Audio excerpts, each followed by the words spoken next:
Hi friends. Episode start करने से पहले आप सबके लिए छोटी सी रिक्वेस्ट है। मैं यहाँ पे नई हूँ, मुझे आपके साथ और प्यार की बहुत ज़रूरत है। प्लीज़ गाइस मुझे सपोर्ट करें, मेरे चैनल को सब्सक्राइब करें। Please please please please please guys मेरा साथ दें। तो अब हम एपिसोड स्टार्ट करते हैं।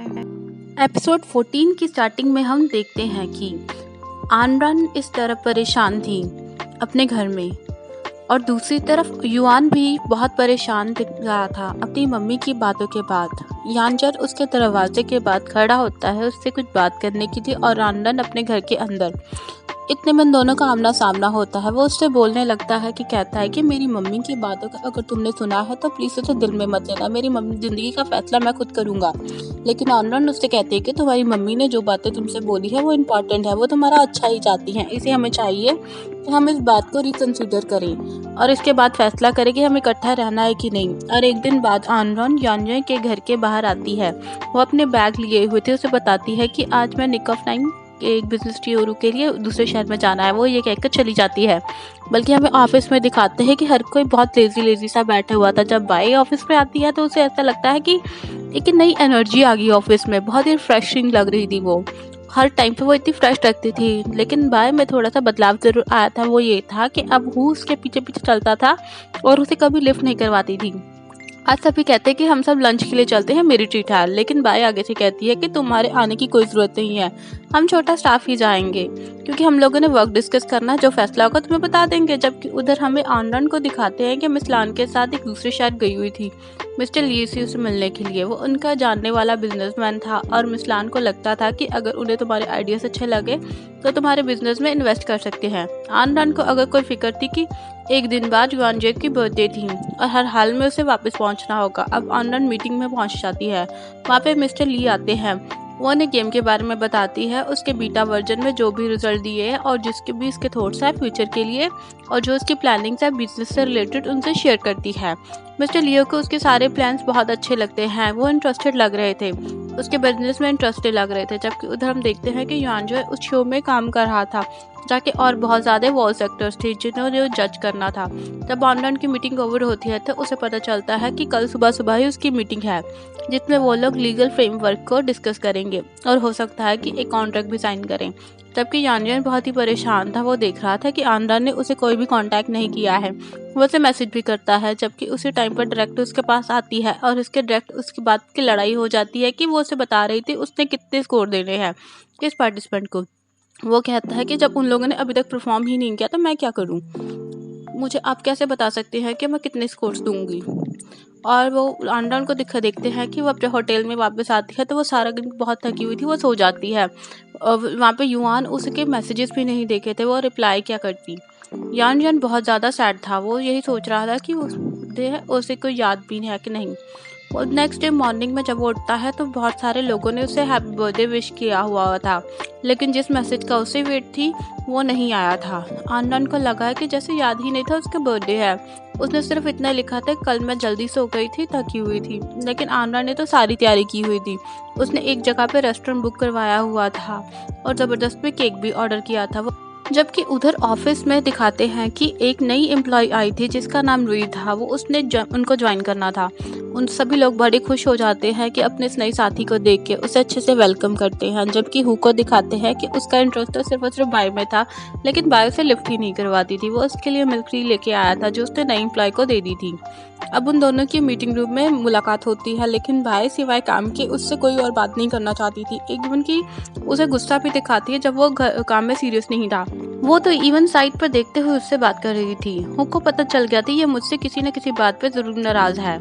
वो उससे बात क्लियर करना चाहता था लेकिन वो बोल देती है काम के लिए मुझसे और की बात ना करना। जबकि उधर आनंद और मिसलान को दिखाते हैं कि मिसलान ने एक बहुत बड़ी अपॉर्चुनिटी ग्रैब करने में आनंद की मदद की थी और मिस्टर लियू के साथ उनकी कोलैबोरेशन स्टार्ट हो गई है। आनंद उनका थैंक करती है। वो कहते हैं कि ये तुम्हारी मेहनत का है नतीजा। और दूसरी तरफ युआन देख रहा था कि उसे वेट था कि आनंद के बर्थडे विश की वेट थी। आनंद रुकती हुई एयरपोर्ट जाती है जब उसे पता चलता है कि उसकी फ्लाइट बैड वेदर की वजह से डिले हो गई। बड़ी सैड होती है।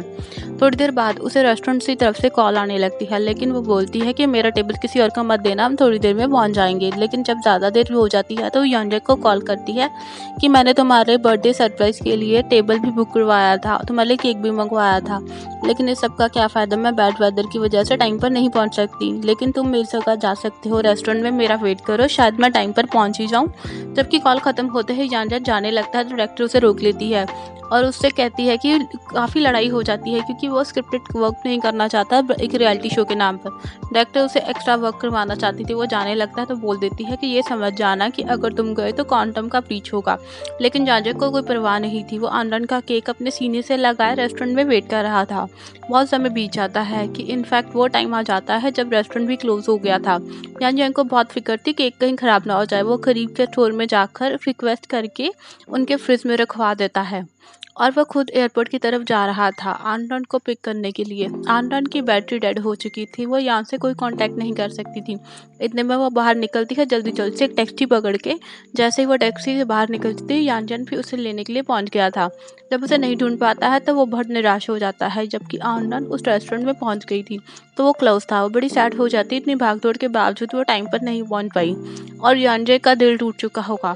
लेकिन उसी टाइम पर यांजन पीछे से आ जाता है, उसे हक कर लेती है और उससे बहुत सारी सॉरी करती है। लेकिन यांजन का दिल बहुत बड़ा था, वो उससे कहता है कि तुमने मेरे लिए इतने सारे सरप्राइज प्रिपेयर किए थे, मेरे लिए इससे बढ़कर और कुछ नहीं हो सकता है, तुम्हारी फीलिंग सिंसियर थी और यही तो सब कुछ है। अब वो भागकर जाकर स्टोर पे से अपना केक ले आता है और उससे कहता है कि ये जो केक तुमने मेरे लिए ऑर्डर करवाया था मुझे बहुत पसंद आया है, मेरे लिए बहुत ही स्पेशल है। और साथ ही साथ उससे कहता है कि जिस बारे में तुमने मुझे सोचने का कहा था मैं सोच चुका हूँ, मैंने फैसला किया था अगर किसमें में कुछ जो भी हो मैं तुम्हारा हाथ नहीं छोड़ना चाहता। न जाने कब हमारी शादी हो, कब बच्चे हो, लेकिन फिर भी मैं तुम्हारे साथ ही सारी जिंदगी बिताना चाहता हूँ। आनंद उससे कहती है कि मैंने भी इस बारे में सोचा और यही फैसला किया है कि अब की बार मैं लव को हाथ से नहीं निकलने दूंगी, क्योंकि तुम्हारा दिया हुआ लव मेरे लिए बहुत ही प्योर है और मैं अपनी सारी ज़िंदगी तुम्हारे साथ ही बिताना चाहती हूँ। इस बात पे दोनों खुश हो जाते हैं। इसके बाद यांजन बर्थडे विश करने लगता है अपनी।